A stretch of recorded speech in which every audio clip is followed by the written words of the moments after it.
Hello everyone and welcome back to another video. In today's video I'm going to show you how to fix Feedly crashing on open.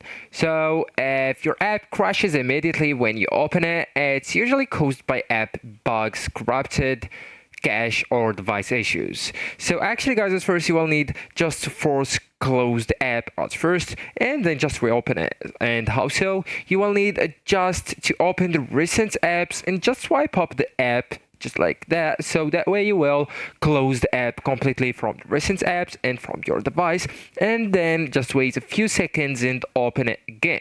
Okay, so this will fix the temporary glitches.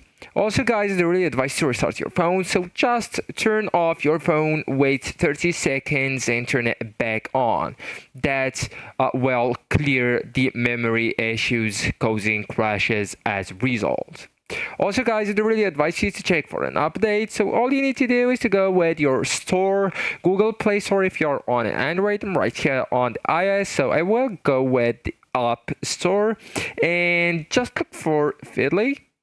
Go ahead with the app, find it, tap it, and tap on updates if available. Also guys, I do really advise you to check your internet connection, so why not just go ahead and switch between the Wi-Fi and mobile data, turn the airplane mode, the option that you can see at the top of my screen, on and off. Feedly may crash if it fails to load data properly, so keep that in mind. And also guys, you will need to disable the VPN and add blockers. So if you're using them, turn them off and try again, so they can interfere with loading feeds. So actually guys, this is the end of the video. If you found it helpful, don't forget to like, subscribe and share it with your beloved ones, and see you next one.